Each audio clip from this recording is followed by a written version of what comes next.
আসসালামু আলাইকুম স্যার। ওয়ালাইকুম আসসালাম।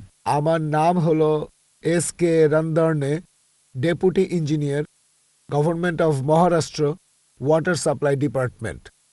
আমি একজন অমুসলিম, নন মুসলিম।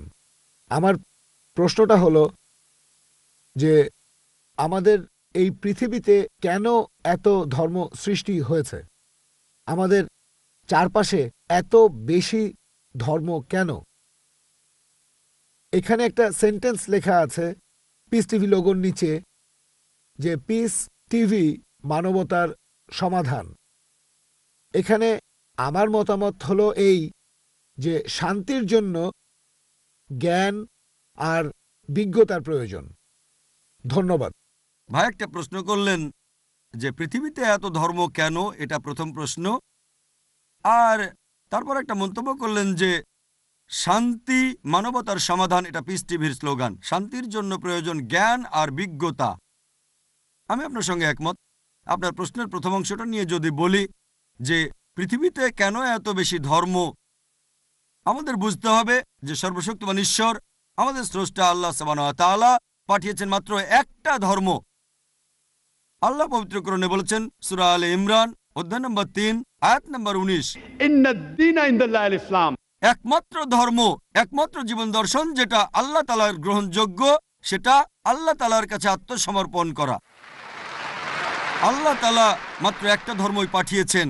আর যত নবী রাসূল পৃথিবীতে এসেছেন, যেমন ধরেন আদম, ইব্রাহিম, মুসা, ঈসা, মুহাম্মদ, ওনারা সবাই শান্তিতে থাকুন, তারা মানুষকে একটা শিক্ষাই দিয়েছেন, আল্লাহর কাছে আত্মসমর্পণ করা।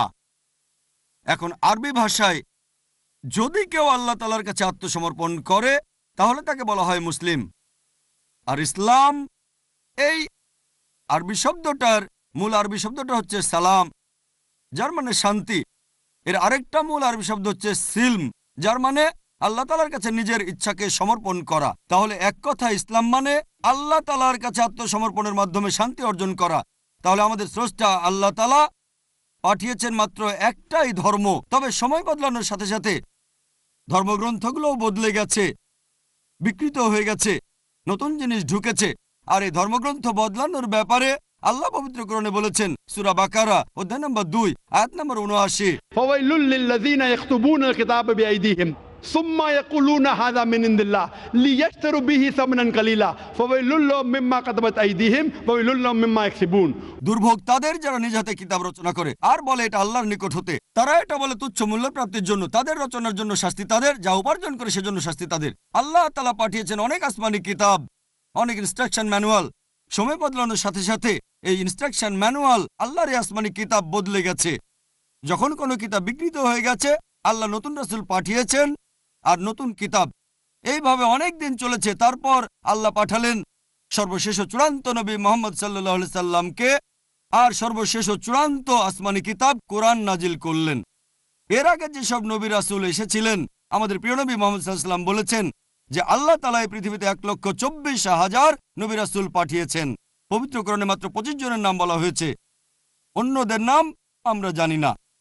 হতে পারে একজন প্রশ্ন করেছিল, আপনি কি মনে করেন, একজন হিন্দু আমাকে এই প্রশ্নটা করেছিল, আপনি কি রামকে আল্লাহর রাসূল বলে মানেন, অথবা শ্রীকৃষ্ণকে কি আল্লাহর রাসূল বলে আপনি মানেন? আমি বলবো, যেহেতু নামটা কোরআন হাদিসে উল্লেখ করা নেই, আমি জানি না। আমি জানি না, হতে পারে রাসূল অথবা নাও হতে পারে, নিশ্চিত করে বলতে পারছি না। তবে এ কথাটা মানতে হবে, যেসব নবী রাসূল এসেছেন নবী মুহাম্মদ সাল্লাল্লাহু আলাইহি সাল্লামের আগে, তারা ছিলেন সেই সময় আর সেখানকার মানুষের জন্য। তাহলে রাম যদি আল্লাহ রাসূল হয়েও থাকেন, যদি কৃষ্ণ আল্লাহ রাসূল হয়েও থাকেন, তারা এসেছিলেন সেখানকার মানুষ আর সেই সময়ের জন্য। বর্তমানে পৃথিবীর সব মানুষ, তারা থাকতে পারে ভারতে অথবা আমেরিকায় বা সৌদি আরবে বা কানাডায় বা ইংল্যান্ডে, পৃথিবীর যে কোনো জায়গায় তারা মানবে সর্বশেষ ও চূড়ান্ত নবী মুহাম্মদ সাল্লাল্লাহু আলাইহি সাল্লামকে এবং সর্বশেষ ও চূড়ান্ত আসমানি কিতাব পবিত্র কোরআন। আল্লাহ আমাদের কথা দিয়েছেন সূরা হিজর অধ্যায় নম্বর 15 আয়াত নম্বর 9, যে আমি কোরআন অবতীর্ণ করেছি, সেটা আমি সংরক্ষণ করব। তাহলে আল্লাহ তাআলা পাঠিয়েছেন মাত্র একটা ধর্ম, সেটা হচ্ছে আল্লাহ তাআলার কাছে আত্মসমর্পণ করা। ইসলাম মানে আল্লাহর কাছে আত্মসমর্পণ করার মাধ্যমে শান্তি অর্জন করা। আর আপনি বললেন জ্ঞান এবং বিজ্ঞতা দিয়ে শান্তি অর্জন করা যায়। হ্যাঁ, কার কাছ থেকে জ্ঞান? সবচেয়ে সেরা কে? আল্লাহ তাআলা, আমাদের স্রষ্টা। কে সবচেয়ে জ্ঞানী? আল হাকিম, তিনি আল্লাহ সুবহানাহু ওয়া তাআলা মহান স্রষ্টা। তাহলে শান্তি অর্জনের সেরা উপায় হচ্ছে সেই জ্ঞান এবং নির্দেশনা মেনে চলা যেটা আমাদের স্রষ্টা আল্লাহ সুবহানাহু ওয়া তাআলা পাঠিয়েছেন। আশা করি উত্তরটা পেয়েছেন। ধন্যবাদ।